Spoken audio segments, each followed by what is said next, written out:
One of the most important things I think a person can learn in their life is like how to teach themselves something. If you express yourself authentically and just literally just express what you learn and what you're interested in online, just in public, the right people will find you, and you increase the surface area for serendipity to happen in your life. Creation for its own sake, I find, is so important. Amazing. Welcome to the podcast, Erifili. I'm so happy to have you on. Can you please start by introducing yourself? Thank you for having me. So happy to be here. So my name is Erifili. I'm the founder and CEO of The Z-Link, which is a global Gen Z focused creative marketing agency that basically connects brands with our generation. So it's a fully Gen Z led agency, and we're a team of strategists, creatives, a bit of everything. We just help brands engage young people in a way that resonates. And I'm also a writer, an author, and a photographer. We have your book right here as well, so we're gonna put that in the link of the podcast. But I am so excited to dive into all of the pursuits that you have, because it's so interesting that you're a founder of a company, but you also are an author, a podcaster, a writer, a photographer. And I think that there's so many things that you do that are going to resonate with like the creatives, the founders, the educators in this community. So I'm excited to pick your brains on everything. Love it. And I want to start with what inspired you to start your company and what was your journey, because you started it like whilst finishing off your university and like age 20, if I'm correct. Mm-hmm. So what was that journey like, and what made you want to start your own thing? Yeah, so it's been 5 years now, actually 5 years this month since I started, which is crazy. I never really thought I would start a company. I was just telling a friend about that this morning. I used to be like, I'm never going to start a company. Like, that's not for me. But I sort of was curious about the startup world, curious about entrepreneurship for like no good reason, but I would take little online courses just to learn how things work. One of my first jobs was like interning at a startup incubator. And so I was like, okay, that's a pretty cool space. Like, it's fun. But I never thought of myself as like ever being a founder. I was freelancing in social media marketing while studying art history at university. And in my third year, I just like was watching some videos online about like startups and whatever. And I was like, I think I just had literally like a light bulb moment where I realized that basically all of my social media marketing jobs and like all of my, like I used to get hired for pretty big jobs when I was just like too young and like underqualified. And they were all hiring me because I was young, and they were like, we need someone your age to like help us talk to people that are Gen Z on social media.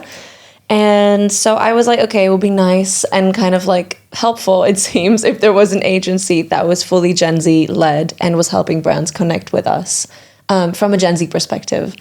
And so I did a lot of research. I found that no one was doing that except for, I think, one sort of general marketing agency in the US at the time. And so I was like, okay, I want to like start this, focus on social media only, which was my strength back then, and just like see how it goes really. And I didn't have any expectation. I didn't have any money. So I was just working some part-time jobs at the time. And I was like, I'm just going to try to design a landing page and just like put it out there and I guess see if there's any demand. That's so incredible. And my story is similar to yours in that I started my company in my final year of university as well. And it's a huge balancing act, because you have your studies and like you said, you had a part-time job and you have your health and your social life and starting a company. And there's a lot of skills that someone needs to learn when starting a company. So how did you balance all of those things as a student? And how have you continued to balance those things and create this like kaleidoscope career? I love kaleidoscope career. That's so nice, actually. Yeah, you're so right. Like, you know it better than anyone. Like, you've been just doing a whole bunch of things as well and doing them really well. Thank you. I honestly was just like, I started during COVID, so it was a very different time. I guess it was easier to balance things a little bit, but also easier to burn out, you know, because I mean, you were just at home, like building and working. And for like maybe the first 2 or 3 years, I didn't have any sense of balance. I was in my like 1 year into starting the Z-Link. I started working at this company in Silicon Valley to basically fund the Z-Link as I went. And that was very full on. But at the same time, I was finishing uni, applying for masters, and then continued working at this company while moving to London to do my masters, like in person full time. So there was just a lot going on. And I think I was just trying to literally work smart as much as I could. I like wouldn't really go, like I didn't go to most of my master's lectures. I was just like skipping things however I could, because my focus was on building the Z-Link and just like trying to cut corners. But it worked out pretty well. I think just because I realized that a lot of things, like I would get hired for jobs before the Z-Link that would like be sort of office jobs, 9 to 5, and you really only had like 1 hour of work a day to do, you know? Yeah. So I really just was trying to work smart and like learn to be super efficient. And that's kind of how I navigated the first years that were a bit of chaos until I managed to then leave that job, finish uni, finish my master's, and like focus just on the Z-Link.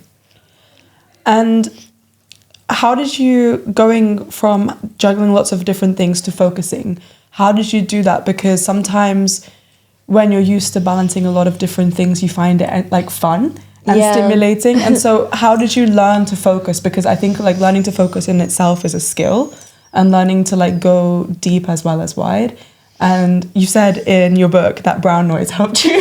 Literally, yes. Oh my God. With focus. But there's lots of books out there that talk about like the one thing and like focusing on one thing when you have the time and the resources and the opportunity. So how did you choose what one thing to focus on, and how did you grow that?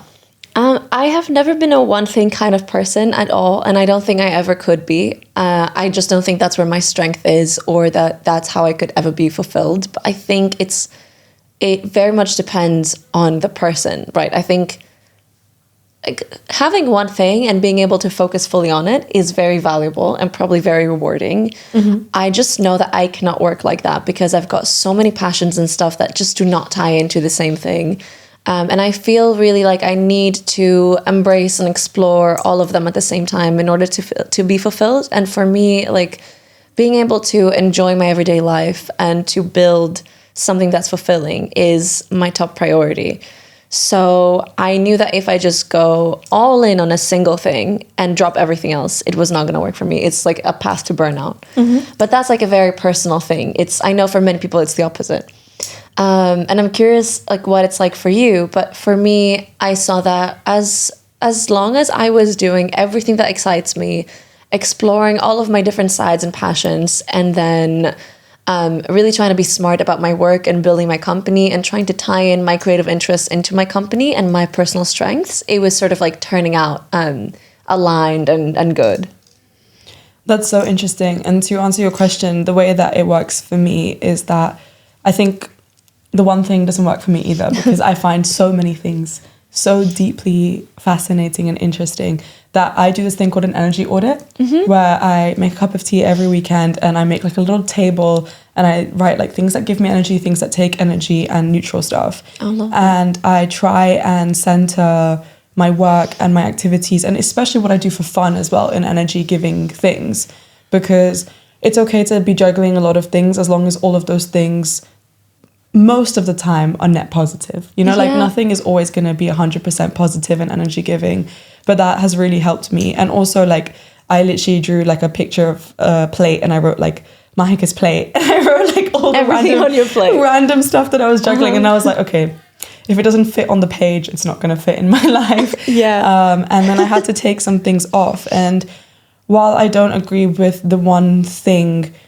in life, I think that sometimes life goes through seasons and you can have the one thing for a season. 1,000%, yes. And so I think like using that template, maybe we can talk about the different things that you have in your life, and we can maybe start with your book, because I know that you had to lock in for that, and for being able to write a book in, was it 4 or 6 months? 4 months. 4 months. That's a lot. So I'd love to talk about that process, and because that was a pretty recent development for you, and you've been doing your company for 5 years now, I think it'll be a nice way to talk about like how the company has grown and like your reflections on that as well. First of all, I love that you said that about seasons, because I wrote an essay on my Substack about that a couple times actually, called something like Living Life in Seasons, because I also realized that like I think I felt so caught up in like needing to balance things, and I felt so stressed and pressured when I knew I was in a season where there was no balance, or I was like, whether at work or like a creative project or like you're just getting into a relationship, I feel like these things just tend to take over your life for a season. And I was like, I need to manage to balance everything. Like, otherwise, like, I'm like sort of off track or whatever. But then I realized that you just don't need to. You can just kind of embrace whatever season you're in. Yeah. Do whatever that season calls you to do, and then move on to the next thing. So I love that you see it like that as well. I think it's like, I just don't hear many people talk about it like that. I think like if you think about life in itself, we have, I mean, in the UK, we have seasons for sure. In the UK we do. We have seasons for sure.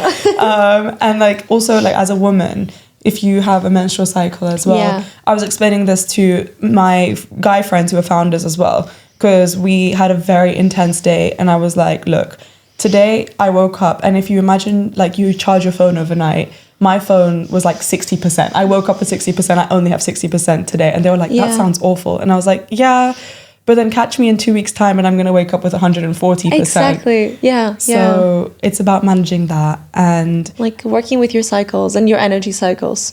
100%. So tell us about the writing season. What was it like? Writing season. Literally my favorite season. Would love to do that again. I loved it. I think it's really nice to have, like, even though I'm like a many things kind of person, I loved having just like tunnel vision for 4 months on one thing and having a great excuse to like drop everything and say no to a lot of things and really focus. But that's only because I found it like so fun and rewarding to be focusing on something like a book. And I basically, like, when I got my book contract signed, my publisher was like, how about the deadline being like in 4 months? And I was like, oh, sure, let's try that. Because they publish books twice a year and they needed to fit it into like their October publishing cycle. So it was just a thing like that. And so I was like, I guess challenge accepted. I know myself in terms of like, I know that I work much better under pressure. So I felt like if they had given me a year, it would have taken me a year to write it. Or I would have just, I think I would have just been a lot less efficient and probably dragged it on longer than needed. So I kind of liked having to make a plan that was quite intense. It was like 65,000 words. And I think that added up to something like 4,000 words a week. Each chapter was about 8,000 words, if I remember correctly. So I was kind of working in these cycles of like 2 weeks per chapter. It was like very, very structured. I learned to focus a lot. I discovered brown noise. Love brown noise. My top listened to Spotify artist. It was great to like really just like dive in with everything I've got and just do something so new, because I've always been writing, but never to this extent. And it taught me just so much about everything. Like, I learned that if you just set yourself a really ambitious, really tight deadline, you're going to learn how to do things really smart and really fast. Yeah. And that also just deadlines tend to dictate how fast we can do something, because like, I don't know about you, but my university dissertation was like 12,000 words, which is like a chapter and a half in this, and it took me 6 months. Mine took me 2 years. Yeah. So I mean, yeah, I had 6 months, but it was like, oh my God, I'm like scrambling to write this. Yeah. How long was yours? Like, what was it like? So mine took me 2 years because I did data collection. Yeah.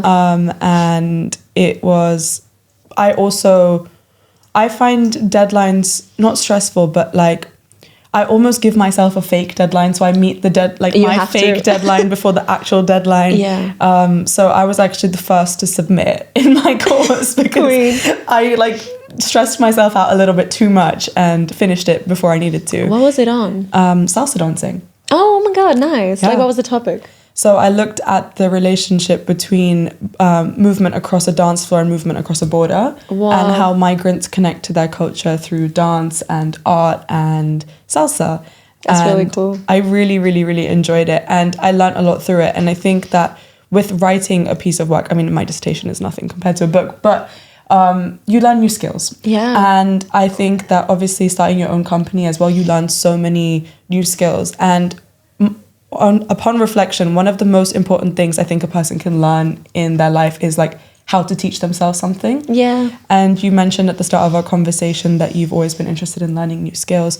So do you have any advice for the listeners on how they can teach themselves new skills? I think it's like very important to have a growth mindset at the start, like at the core, because I feel like if you're lacking that, it's really hard to just do anything. So I think it's so important to like know that you can literally learn anything. And I think like this is such a fundamental way of thinking that I find like I'm glad I discovered before I started my business, because I think it just supported everything else I ever did. Just knowing and looking at the research that showed that anyone can learn anything. And so that like I couldn't hold myself back by saying like, oh, there's people that started before me, or there's people that are naturally better at something. Just like kind of disregarding that and being like, I can just learn. I don't know, like if that makes sense. That was so important to me. And then figuring out that like we're growing up at a time where we can learn anything pretty much for free and everything's available. There's no excuses. I find that if I need to learn something to be able to run my business better, I've got no excuses not to learn it. Yeah. So just like being real with yourself about how possible everything is when it comes to like learning new skills and expanding. And what do you think was the biggest skill that you learned in the process of writing your book? Maybe like locking in as a skill. Focus. Focus, and also going really deep into something. Like I think it's not often that you're called to literally just analyze something for 65,000 words. So it was it was like kind of deep thinking, I guess. Yeah, for sure. And what I love about your book, and I'm going to link it again, please go read it. I really enjoyed it. Oh my God, I'm so glad. I'm really glad you did. And we're going to talk about like the chapters and the contents and stuff. But apart from reflecting on your personal experiences of growing your company and also pursuing all the other things that make you happy on the side, you have a lot of resources and you do a really good job of synthesizing other people's knowledges as well. So thank you. What was your biggest learning from like your research as well? Oh, yeah. Okay. Yeah, there's a lot. First of all, like I think all of the books I referenced in my book are just great to read. Don't know if you've read any of them, but I made a reading list. Yeah, I think I referenced a few, but like a lot, like many times over. Like the Almanac of Naval Ravikant was one that I just think is one of the best things ever written. I don't know if you've read it, but I think if you enjoyed this, you would enjoy that 100 times more. I haven't read it, but I've listened to his like 3-hour How to Get Rich podcast, and that was so good. Good. Yeah, he's just amazing. And I find very, like, thinks very similarly to how probably you and I think. Range by, I think it's David Epstein, also super nice to read for someone that's like multi-hyphenate and trying to navigate that and see it as a strength. So I learned a lot from like rereading these books and like making sure to reference them in a way that does them justice. And also I spoke to a lot of people in interviews for my book, and all of them are sort of self-made young entrepreneurs in their 20s and 30s that are very happy with the careers that they've built and with the way they've designed their lives, like title drop not intended. And I just found that they all kept bringing up the same sort of skills and patterns, which was that they all really prioritized getting things done and learning to take action without overthinking. And I guess it's very lean startup, but in life, you know, I don't know if you've read Lean Startup, the book, but that's what it's based on. And that's been one of the oldest, most like longest standing startup books. It's all about like, just launch an MVP, don't think about it, like put it out there, which now is easier than it's ever been because you can launch an MVP in one day, even if it's like a tech platform or anything like that. So I learned a lot. I guess I found it very validating to see so many people saying, just teach yourself to get things done without overthinking, and it's going to get you 100 steps ahead of everyone else, because the main difference between you and everyone living your dream life is that they're just putting themselves out there without convincing themselves first that like it's not the right time and they're not ready. So just having these conversations, I think, taught me a lot. That's so incredible. And it reminds me of a post that I saw that you put out recently where you're all talking, the time. you were talking about this exact thing of like, get going and then get good on the way. And I think that's something that's really important. But there's also like a fear of like being perceived when you're not like, when you put something out, it's vulnerable, right? Because people will see where you're at. And if you know that you're not at 100% when you're doing something, that's scary. And you have this fear of being cringe. Yeah. So how did you overcome the cringe of, I'm just going to do it. I'm just going to start a company. I'm going to start a podcast. I'm going to write a book. Honestly, I love this question. I guess like it comes up all the time, right? People always talk about this. I've never been the kind of person that like doesn't care what people think. Like it's not something that comes naturally to me, I guess. Pretty much, I guess, in the middle. But I think part of it for me comes from like, I can't feel at peace knowing that I could be like living a life I enjoy a lot more. And the only thing stopping me is like people's opinions. I'm like, well, that's just really not a good reason. I think it's like reasoning with myself a lot and being like, I can't really accept that for myself. Like, it's really not a good excuse. And then just really practice makes perfect. Like the more I post on LinkedIn and it's literally like fit check, I'm vlogging on my way to a conference. Like, I don't care. I really don't care. I feel like the more times I do it, I'm fully desensitized now. Actually, not fully. Like yesterday I posted a talking video, which I never do. And I was like, I have to not look at my phone for 10 business hours. But it's really a matter of practice. Like the more you do it and you start in whatever way feels comfortable to you, like maybe it's written content, like LinkedIn posting instead of videos, like something that feels less vulnerable, the better. But I have so many thoughts on this because I also do believe fundamentally as one of my core beliefs that if you express yourself authentically and just literally just express what you learn and what you're interested in online, just in public, the right people will find you and you increase the surface area for serendipity to happen in your life. So the more you put yourself out there and the more you express your voice and whatever you're interested in, whatever's true to you, you're going to attract people and opportunities you never could have otherwise. So I see that as just a massive opportunity and also like such a rewarding thing to add to your life. It just makes for like a much richer life because you get all these people that resonate with you and you just make new friends, new collaborators. So you're just doing yourself a favor by like being you more loudly, like more publicly. I love that. And it's kind of this whole idea of like increasing your luck surface area, which I think is so cool. Exactly. And it reminds me of your chapter in your book of personal branding. And I think like it was really a masterclass and I learned a lot from it. So for people who haven't read the book yet, can you give us your top 3 takeaways on personal branding and how people can increase their luck surface area through personal branding? Yes. This was the first chapter I wrote, funny enough. Really? Yeah.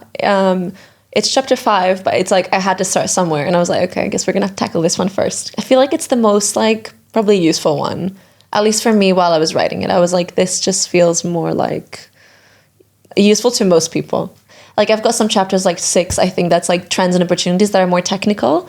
But this just like, I felt I needed to dive into it from the start to really like figure out what it's about. And I think personal branding is a huge topic. And when you and I met, I was like talking about personal branding again, which is funny. But the first thing I would say is what I said about learning to put yourself out there for its own sake because you believe that it's going to increase your surface area for luck and serendipity and good things to come into your life. Like believing that and understanding how true it is, I think it's just, it's really important because it's going to get you more vocal and more comfortable expressing yourself. The second thing is that no one knows what they're doing. And I think the more you grow in your career, the more you see it. You just see that everyone is an expert on LinkedIn and everyone is like a specialist. But then you realize like, wait, when did this person become a specialist? But also like, it's just, it's literally just like a game that people learn how to play, right? And I think the more you see that, the more you realize that everything is personal branding. Like, I think I was like maybe 3 or 4 years into my career and seeing people with less experience than me getting all these like big speaking opportunities. And I would look at their LinkedIn and it was like expert specialist of this and that. And I was like, but how? And I guess I just realized like my prefrontal cortex developing that they're just like branding themselves that way. And obviously like don't sell yourself as something that you're not, don't overpromise and underdeliver. But I think realizing that no one knows what they're doing, but everyone looks like they know, it sort of takes away some of that imposter syndrome that a lot of people feel when they're starting out with their personal brand. Yeah. And what's a third thing? I think just that there's no one size fits all when it comes to personal branding. Like, just because someone in your industry is really big on TikTok, for example, doesn't really mean that that's the only way forward. And I think you've got a lot more to gain by figuring out what ways feel sustainable to you to build your personal brand, and what feels more enjoyable to you to create content and put yourself out there. And that's always going to work better in your favor than trying to fit into like a structure that you see other people doing, but that doesn't feel enjoyable or authentic to you. So for me, I know writing feels much better. So I do a lot on Substack. I do a lot on LinkedIn. I'm trying to get into video, like a little bit here and there, just for the reach. But I know that as long as I'm focusing on writing, it's working for me. And I don't need to be like a TikToker with 1 million followers, even though I know it could get me places, but I just know it doesn't feel sustainable. Yeah. So just like knowing what feels sustainable to you and trying to make that work for you. 100%. And I talked about personal branding yesterday, and they were talking about your personal brand is not just like what you put out, but what people perceive of you as well. And it's like this dialogue. And they said that your personal brand is what people say about you when you're not in the room. Yeah. So what do you hope that people say about you when you're not in the room? That's a good question, because it's like identity crisis. I don't know. That's a great question. I would hope they say that like, oh, like she's kind of helpful, like dropping some wisdom when it comes to like how to figure out how to do things that work well for you in terms of your work and life. I think this sort of ties into all of my different things. And I think at the core, I just love sharing everything I learn with people. Yeah. And so I hope people will say like, that was so clear, that was mind-blowing, that was like some wisdom, you know? Yeah. Yeah. How about you? For me, I would say this is what I think about you, and I would want people to say this about me, of like, I love that she just did the thing because it showed me that I can do the thing too. 100%. Yeah. I love that. And like, I think that's so important, because again, this is why stories are so important, because if a story resonates with you, it gives you, like, permission is the wrong word, but it gives you inspiration and kind of momentum to start your own story, you know, and just do the thing. Momentum is so important. 100%. And speaking of momentum, you've been doing the Z-Link for 5 years now. Yeah. And that requires discipline and consistency. And I'm sure that there wasn't like consistent momentum through like luck and other things in the past 5 years. So how did you manage to stay like on course for 5 years and just keep going and growing? It's definitely not linear at all. So I think, first of all, knowing that helps, because I think when you're like a young founder and you don't know too many founders or like how things are meant to work, you can sort of freak out if there's a period that is not working super well. But it's like, that's entrepreneurship and doing your own thing. There's going to be highs and lows. Just embracing that as part of the process. But how do I do it? It's a good question.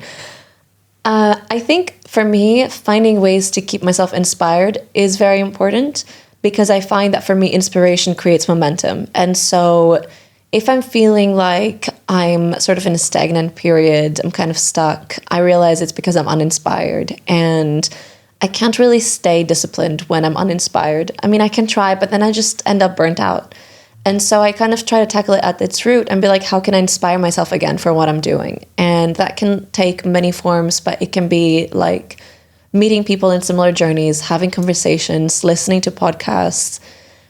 You have to know what inspires you personally, and like really notice when something makes you light up and be like, oh my God, I feel like I want to go romanticize my work, you know?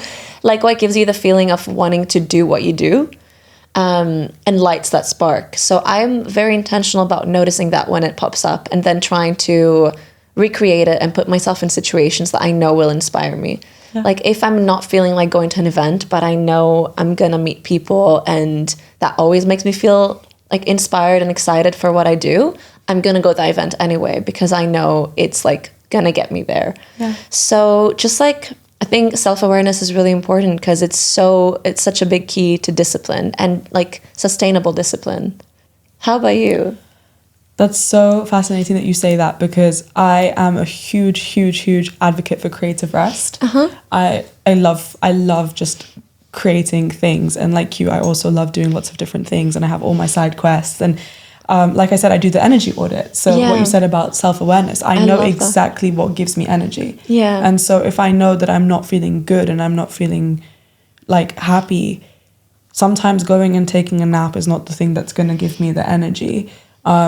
But I know that like going and making something, and I have certain creative outlets that are just creation for creation rather than creation for validation or 100%. for work. I love this. Like I like making art and painting, but I'm never ever gonna make that part of my career. I'm the same. Like I love painting, but I'm just like very average at it. I'm like creation for its own sake I find is so important. And I think that like when you start to just enjoy the process of it rather than like forcing yourself on the product, because like giving yourself all of this feedback whilst you're making something, like if I'm having this conversation with you and in my mind I'm like, oh my god, you asked such a stupid question and like this is going so bad, it's gonna ruin the flow of the conversation.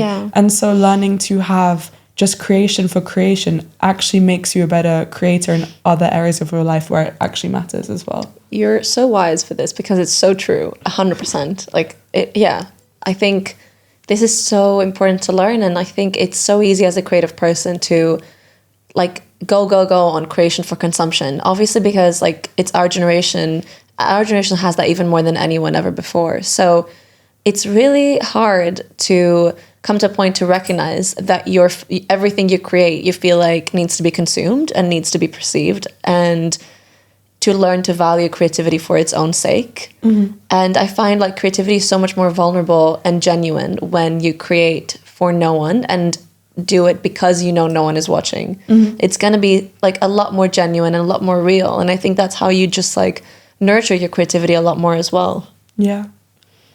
And I think it's about finding like the different channels. Like, what is my intention with this? Is this just for me? Is this for other people? Like in your case, you have writing, you have your podcast, you also have photography, and that's for your community. But you mentioned that you paint, and that's for you. So tell us a little bit more about your photography and your podcast and your other creative outlets. Like, what inspired you to get into photography? Oh, photography has been like as constant in my life as writing. Like since I was very little, these two things always. My dad is a photographer, so are both of my grandpas. And so just a lot of it in the family. Then when I was like maybe 5, my dad was like, would you like to get into photography? He was like, I've been waiting. So he taught me a lot about photography. He's like incredibly passionate about it. And so he's a great teacher and has such discipline and consistency with his creativity. It's not his job, but I've never seen anyone like pursue a hobby so consistently forever.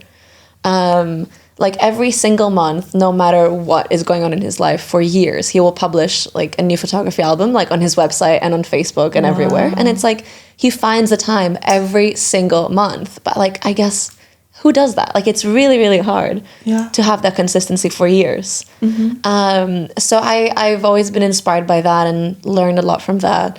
And when I was like a teenager, like 13, 14, my dream job used to be a National Geographic photographer. Oh, wow. I've always really like loved exploring, traveling, and photography. And I was like, this is like what I want to do with my life. So I was so always like, National Geographic used to have this thing, I don't know if they still do, called Your Shot. It's like a part of their website where you used to be able to submit photos back in the day, but I think it's changed now. And I used to literally have it like as my homepage and check every day when I was little. Wow. So I've always been super inspired by people that would like go and explore and like storytell through photography. So I never like fully considered having it as my job when I like grew up. But I've been doing travel photography as a hobby ever since I like started traveling, and publishing things online. It's how I built my platform on TikTok. And it's been just like my most consistent hobby and passion, but I think that's why I've kind of been scared of like doing it professionally. When I was in university, I was a music photographer for jazz and funk gigs, and that was really nice. I guess I was doing it like semi-professionally then. I was like, I love this, like I could do this forever. And then I guess I like started the Z-Link, started doing more strategy, marketing stuff. Never really thought to do it like properly professionally, but always kept it going and sort of developed more of my visual style. And now I'm like, I would love to do that like more as part of my job. And so I have been thinking a lot in the past months about how I can do a lot more photography and just like explore that more as part of my everyday life, whether that's like professionally or passion projects. So I don't know where that's going to go, but like I'm super interested. That's awesome. And what I found really interesting about your photography, I saw another post that you put out recently about how you like sent a message to this artist that you went to watch at a gig, and how that meant that you ended up being able to like be in the media section and like take pictures of the gig, and then she posted about the gig. And that's very like CEO of you, like doing cold outreach to like... It's like Jack laughs at me when he sees me DMing influencers on Instagram. But then I'm like, it worked, look. And that's the point, like this bravery, and like it's a skill of reaching out to people and getting people... It's literally delusion. It's delusion, but it's also... there is a way of doing it correctly and effectively, and you talk about that in your book as well. And how to reach out to people to like get them to help you, but in a way that you can actually help them as well. And so I'd love to chat a little bit more about that and how you got that opportunity, and then how you use that strategy in your career as well to get into publications like Forbes and Business Insider. I love this question. I love that you like noticed this point, because I feel like I haven't talked too much about it, but it's really big in how I've been doing things. I think when I was like 17, I read this book, How to Win Friends and Influence People. Like obviously like one of the most popular books. The only thing I remember from it, and the only single thing I got from it, was like, if you're reaching out to ask for something, don't ask for it, just say what you're going to bring to the table. Because like people just don't want to help you. Like most people are not going to be like, yeah, let me give you my time for no reason. Like people do that because they're nice, but like you're more likely to get places if you're contributing to people's lives. And so I just, I think part of it was that. Part of it was that as soon as I became like a founder, and that was like on my LinkedIn, I started getting so many cold messages from people all the time, like selling me stuff. And I guess it's a like cold emails, cold DMs, and it taught me a lot about what I never reply to. I'm like, if I get like 10, 20 messages a week selling me stuff, even if it's like stuff that's genuinely good, I became curious about like, why do I never reply? And I sort of reverse engineered it in how I reach out to people. It's like, everyone's like, hey, I need 10 minutes of your time to tell you how like this, blah, blah, blah, like how we can work together. Or I would get people being like, can you please like watch our video about this? And it's like, no, like usually no, I can't. So like these approaches just like never worked for me. So when I launched the Z-Link, I was like, I need to get some traction. And I started reaching out to journalists that would write about Gen Z in big publications. And I was thinking of that book. And so I was sending DMs that were like, hey, I just launched this company. I read your article about Gen Z and stuff. And I was thinking that if you ever need a source for a similar story, like let me know and I'd love to help. That was it. Like, have a good day. Bye. Like never spam and follow up. Because people are spamming. People are annoying. People are spamming. People are like, hey, like just following up on the above. Hey, just checking in on the above. And it's like, you're just asking me to feature you like in a publication. Like journalists get 100 of these a day. So just offering to help. I mean, I instantly got a response from Business Insider, and she was like, hey, yeah, I actually like need that for like a few stories. And then that was pretty huge because she wrote tons of stories on Insider about me and the Z-Link, even did like a personal profile just about me in the next months. I thought that was a life hack, and then kept doing that, got a lot of like publications like CNBC and Fast Company and stuff doing profiles on me and the Z-Link. And it was just because it was like reaching out to the right person, but also just offering to help in a way that they needed. And the same with Alice Fibilou, like the artist I shot for. I was like, I think if I messaged her being like, hey, can I please have a media pass? No, I mean, probably not. But I messaged her from my photography account so that she could see my style, because I felt like it matched her aesthetic really well.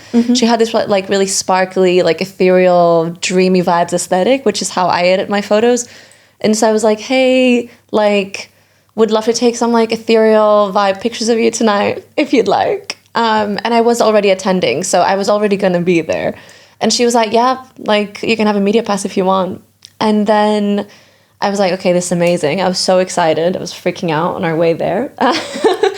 And I was like, we need to be smart about this. So I got home like at 11 p.m., edited the photos right when I got home, put them all on a drive, put my Instagram username as the drive name so she could really easily find it, and sent it to her.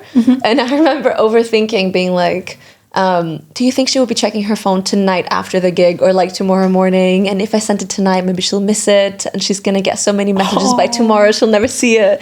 So I was like trying to be super intentional about like how I did it, so that it would actually like resonate with how people work, I guess, like naturally. And it worked really well. So yeah, just I guess thinking that everyone you're reaching out to is a person like you, and what you would respond to, what you would care about, being realistic with people's time, and like not just expecting everyone to do you a favor because they like what you're building. Because unfortunately, especially in media, like journalists get so many requests like these. They need something that's either helpful or like incredibly standout. Yeah. So just, yeah, I learned a lot through all of that journey.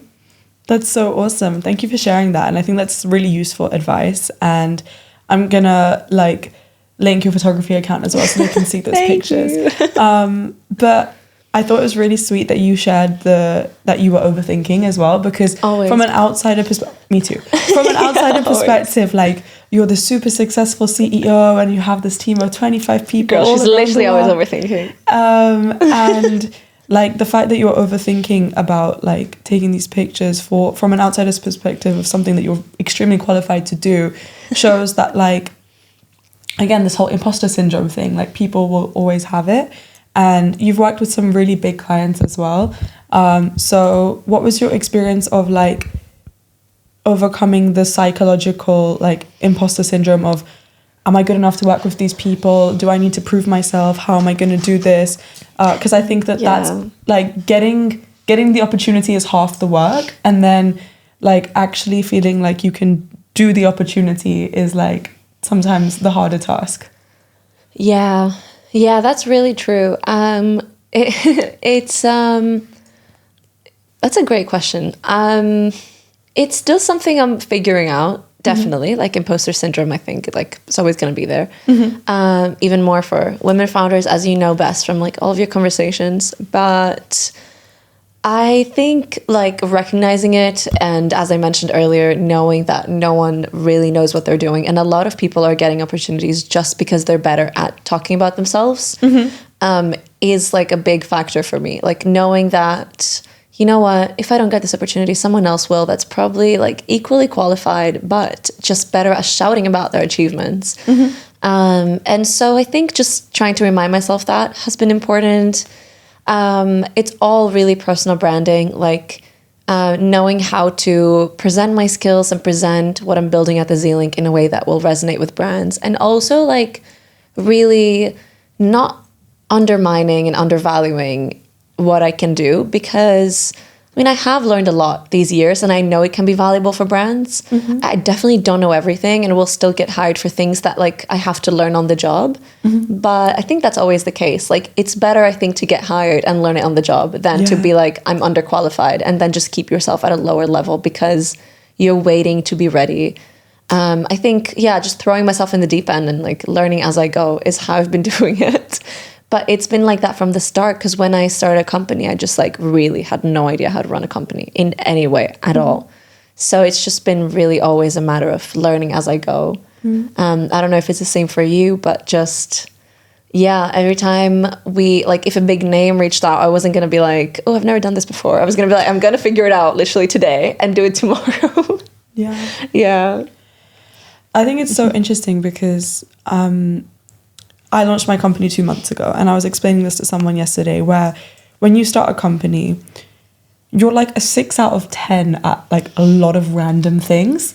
And you have to decide pretty quickly, which things do I want to take the time to learn how to become an 8 or a 9 out of 10, and which do I need to like find someone else to be the 8, 9, 10 out of 10 for me, because there is no way that I'm going to be able to do that with the timeline, or maybe it's not the best use of my time. It doesn't make me feel energized and inspired. And you now have this massive team of 25 people from different parts of the world. So what was that process like for you, and who was your first hire?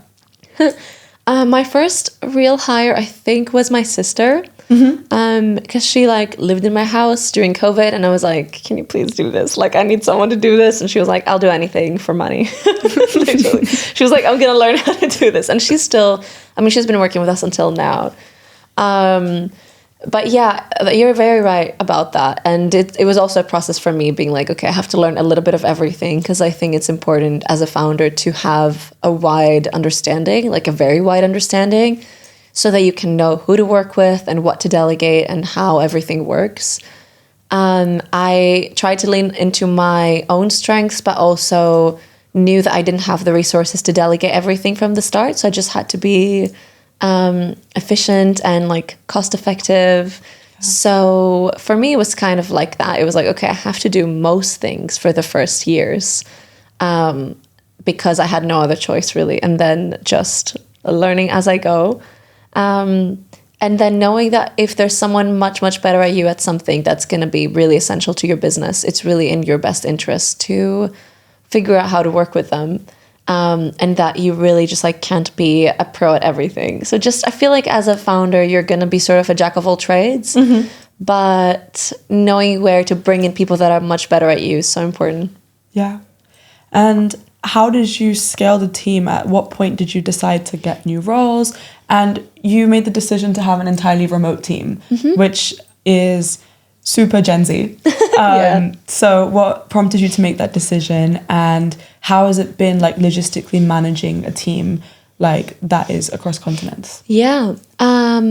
I think we scaled pretty fast on like the second or third year, from like a couple people to like 10 or 15, and then gradually to more. I just didn't know how to run an agency and how things worked at the start. So then when I met other people running bigger agencies and started learning from others, I was like, okay, this is how you should structure a team, and like this is how things can work efficiently. So I started building little teams for each of our clients, and started getting people I had worked with before, and also some of my friends that were in the industry that I already trusted to sort of do roles across the business. And then I like figured out through trial and error how to structure the team, because an agency structure is kind of different. And then learned a lot about managing people through the other jobs I had done in other companies. My Silicon Valley job I had for 2 years taught me a lot about, like, it was also a fully remote team, but it was 200 people, and major sort of, they were raising like something like 40 million. Wow. So, and so I learned a lot about how that was working and growing, and what wasn't working too, in the way that they were managing me. So I sort of was like, okay, what kind of leader do I not want to be? And how do I want people to feel? Yeah. So I guess in sort of a very female leadership type of way, I was like really trying to lead in a very human, very empathetic way first, because it was super important to me to know that people feel good in the company and don't hate their job. Like, just literally my priority. So I kind of figured it out like that. And I knew that if people are feeling good, they're going to be doing good work. And also we're in marketing, so nothing is life or death. Like being human, not making people feel like any mistake is the end of the world. And that worked really well, especially because everyone is like our age and just super friendly. Remote was kind of a no-brainer for me because A, because I started during COVID, but B, because I, first of all, like office costs, I couldn't afford at the start. Like, I think I didn't have investors, didn't raise money. I was like, this is not going to work. But also because a lot of great talent I wanted to work with was like all over the world. So I wanted to have the ability to work with these people. Otherwise, my options would be a lot more limited. And I just loved having incredible people that were in the US, in India, like all over. So that's like, I've never really questioned that. But I do love that we have some people in London and I do get to see them. Like it's great to have a mix. And I wish I could just like see everyone, but yeah. Yeah. That's awesome. And my favorite chapter in your book actually was the one on being a digital nomad. Really? Oh my God, I'm glad. Because like when talking about designing your dream life, for me, that's like, I love learning about new cultures and traveling, and I study geography. So like my curiosity about the world is like immense. And so like doing that quiz I thought was really unique because I've never done like, what is your digital nomad score? And like actually all the questions that you prompted of like things that you actually need to consider, and it's not just this like romantic like, oh, you can work by the beach or by the pool of wherever. So what has been your experience as a digital nomad as well, and how have you managed to grow, scale and sustain your company whilst traveling? Oh, great question. I learned a lot by being at Safe Doing, that company, because everyone was digital nomads, and it was also a company that's aimed at digital nomads. So it's an insurance company for digital nomads and remote companies. It's very like meta. So everyone there was like big nomad, like lifestyle, like people going to 60 countries a year, like really living it like to the fullest. So I just like met people doing that a lot, and all of our customers were like that. My job was basically creating digital nomad focused content. So it like taught me a lot also about destinations I had never heard of that were like big hubs. And I was like, while working there, that drove me to start traveling a lot more. So I wouldn't say I'm like really a digital nomad now. I mean, maybe a little bit, but I was maybe for like a year or two, where I was probably spending more time outside London than in London. And like pros and cons for sure. I think I learned that I love exploring and traveling. But I think for me it needs to be, I'd much rather settle in a place for a while than like really travel a lot. So that was important to learn. Like I was really missing a sense of routine and balance when I was like all over the place. And I was like, I want to get back to London, even though it would be somewhere beautiful. So like figuring out my travel work style was super important, and knowing that like everyone works so differently. People could be going to one country for 3 days and then changing countries every 3 days, and I was like, that was never going to work for me, because I need to settle, know where I'm going to go work out, know where I'm going to go like chill, like sort of build a life in a place for a month ideally, and then change. So and now I'm in a phase where I'm just loving having a routine in London and like having a community here, and like not feeling like I'm rushing to do everything because I know I'm going to leave soon. And also just combining that with travel here and there as much as I can for like leisure. But how about you? So do you think that you would go for like a full digital nomad lifestyle? Do you see yourself in London?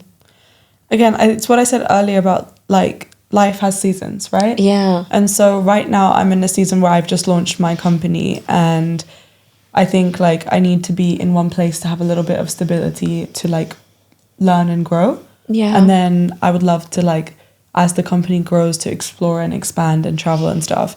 But that's about like the whole thing of designing your life. Like for me, something I really, really value is freedom. Yeah. And actually, there's a lot of freedom in stability and routine as well. 100%, I agree. And so, like, what gives me freedom and what gives me purpose at different points of my life will vary. And so it's just about keeping that consistent. And like I said, that chapter was my favorite, but I'm curious, what was your favorite chapter to write and also to read back? My first instinct is chapter 2, which is redefining success, just because I think that's just really important to talk about.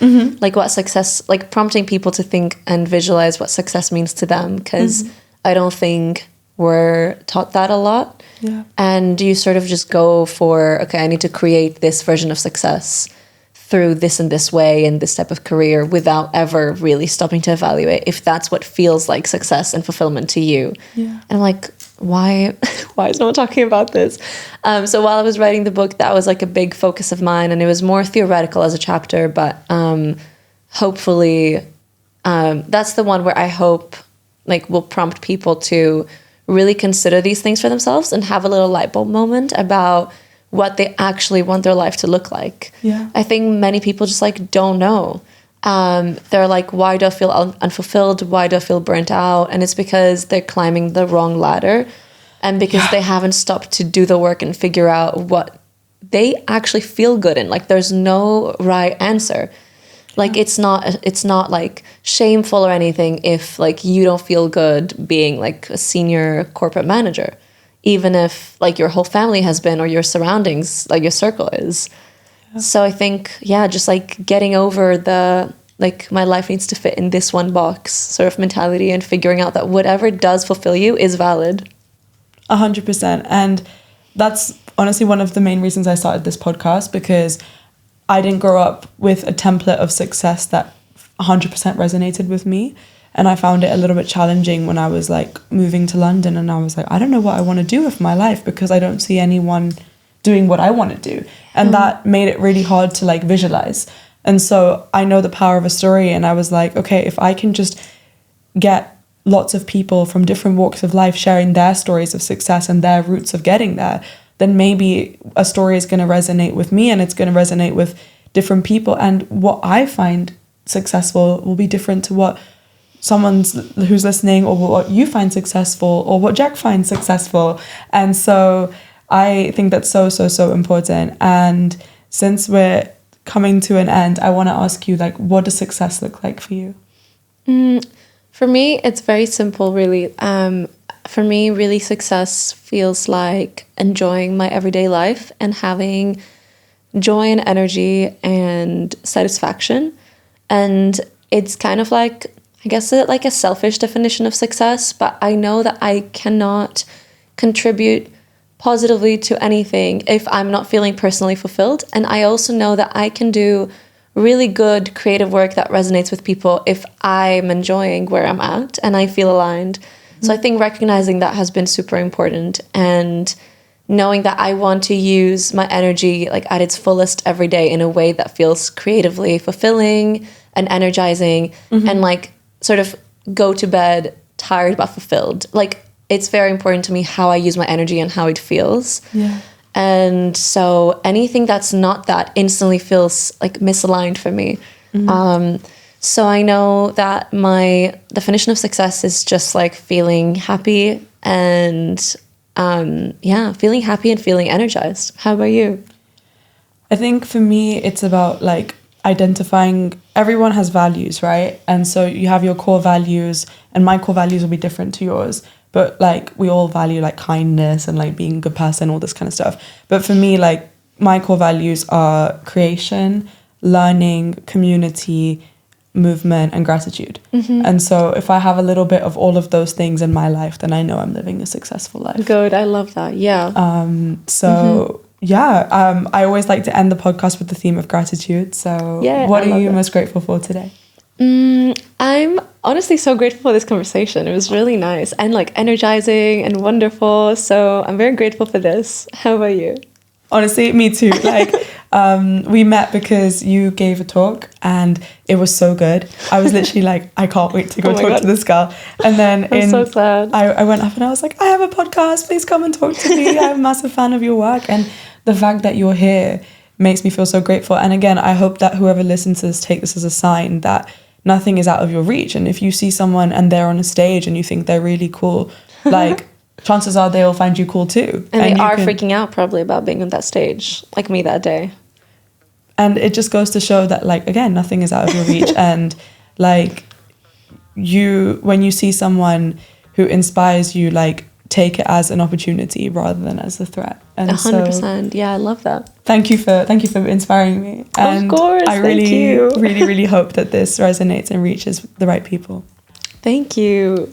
It's such a nice chat. Yeah. Can I give you a hug? Yeah. This is gonna mess up the microphone. Yeah.